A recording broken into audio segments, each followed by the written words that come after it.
중국의 자율주행 하면 아직 좀 먼 미래의 얘기처럼 들리시죠?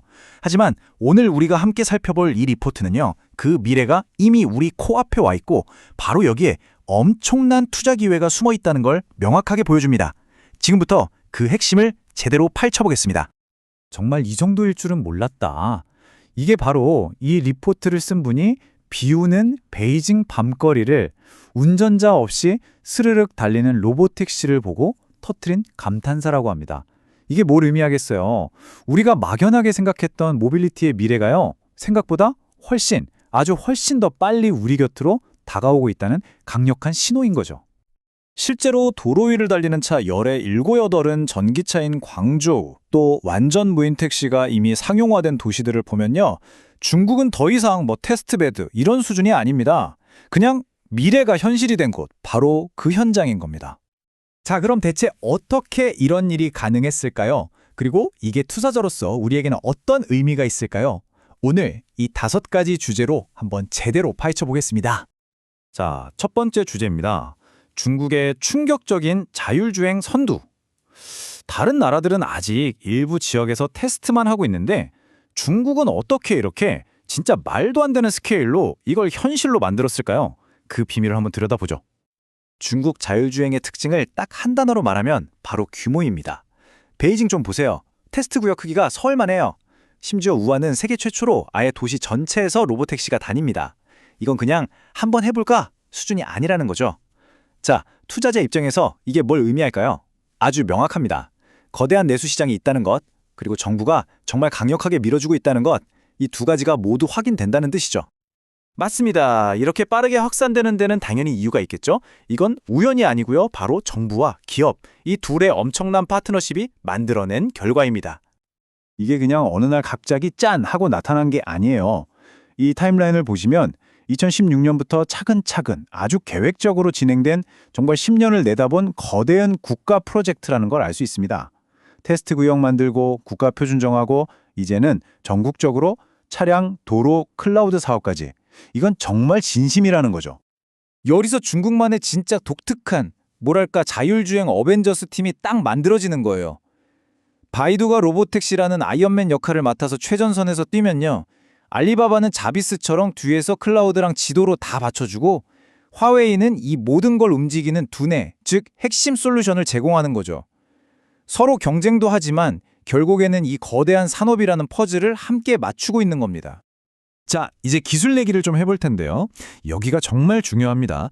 왜냐하면 중국이 기술적으로 어떻게 접근하는지를 보면 어디에 투자 기회가 있는지가 선명하게 보이거든요. 자, 자율주행으로 가는 길이 딱 2갈래가 있다고 생각해 보세요. 미국 방식은요, 차 한 대 한 대를 엄청나게 똑똑한 천재로 만드는 거예요. 모든 걸 스스로 보고 판단하게 하는 거죠. 근데 중국은 좀 달라요.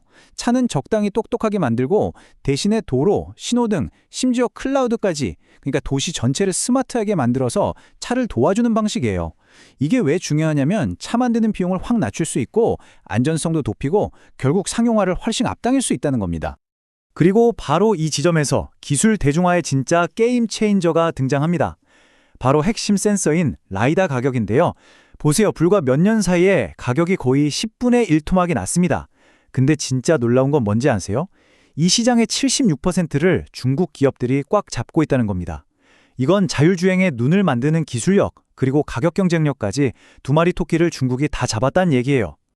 자, 투자자분들이라면 바이두의 이 전략을 정말 눈여겨보셔야 합니다.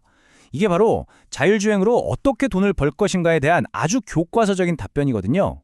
첫째, 기술로 차값을 60%나 깎고, 둘째, 로보택시를 수천 대씩 쫙 깔아서 운영비를 낮추고, 셋째, 우한처럼 수요가 폭발하는 도시에 집중해서 수익을 극대화하는 거죠. 완벽한 사업 모델을 만들어가고 있는 겁니다. 자, 그럼 이런 기술적인 변화들이 투자 관점에서 어떤 의미가 있을까요? 이제부터가 진짜 핵심입니다. 바로 자동차 산업의 판 자체가 어떻게 바뀌는지를 이해해야 해요. 마이너스 80%. 이 숫자가 뭘 의미할까요? 만약 우리 모두가 차를 소유하는 대신에 필요할 때마다 로보택시를 부르는 시대가 오면 도로 위에 필요한 차의 수가 지금보다 80%나 줄어들 수 있다는 예측이에요. 이건 기존 자동차 산업의 뿌리가 흔들린다는 뜻입니다. 누군가에게는 엄청난 위기겠지만 이걸 먼저 읽는 투자자에게는 정말 어마어마한 기회가 열리는 거죠. 이 거대한 변화 속에서 자동차 산업의 승자와 패자는 명확하게 갈릴 겁니다. 생각해 보세요. 차를 덜 파는 대신 로보택시는 24시간 내내 달리니까 타이어나 브레이크 같은 부품은 훨씬 더 빨리 닳겠죠?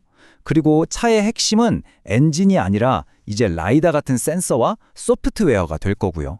또 수천 대의 로보택시를 관리하고 청소하고 유지보수하는 서비스업이 새로 떠오를 겁니다. 바로 이렇게 돈의 흐름, 즉 가치가 어디로 이동하는지를 봐야 합니다. 그게 바로 투자의 핵심이죠. 자, 그럼 중국이 이렇게 잘 나가고 있는 건 알겠는데 그래서 세계적으로 보면 어느 정도 수준일까요? 최대 경쟁자인 미국과 한번 직접 비교해 보겠습니다. 단순히 숫자만 봐도 차이가 확 보이죠? 2025년 로보택시 예상 대수만 봐도 중국이 미국의 2배가 넘어요. 운영하는 도시 수도 비교가 안 되고요. 이건 그냥 기술 개발만 빠른 게 아니라 이걸 실제 사업으로 도로 위에서 현실로 만들어내는 실행력에서 중국이 지금 한 발 앞서 나가고 있다는 걸 보여주는 겁니다. 그런데 제일 중요한 건 역시 안전 아닐까요? 에이, 그래도 기술은 미국이지라고 생각하실 수도 있어요. 자, 이 데이터 한번 보시죠. 사람의 개입 없이 얼마나 멀리 가나를 측정한 건데 이게 기술 신뢰도를 보여주는 핵심 지표거든요. 근데 놀랍게도 기술의 심장부인 미국 캘리포니아에서 테스트한 결과 중국 대표 기업들이 미국의 최상위권 기업들과 거의 대등한 수준을 보여줬습니다. 중국 기술은 아직 멀었다는 편견이 완전히 깨지는 데이터죠. 결국 오늘 우리가 본 모든 이야기는 이 한 문장으로 정리될 수 있습니다.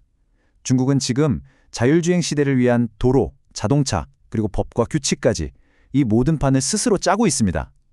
이제 투자자인 우리에게 남은 질문은 이게 과연 될까?가 아니에요. 질문은 이미 바뀌었습니다. 이 거대한 미래의 주인은 과연 누가 될 것인가? 바로 이겁니다.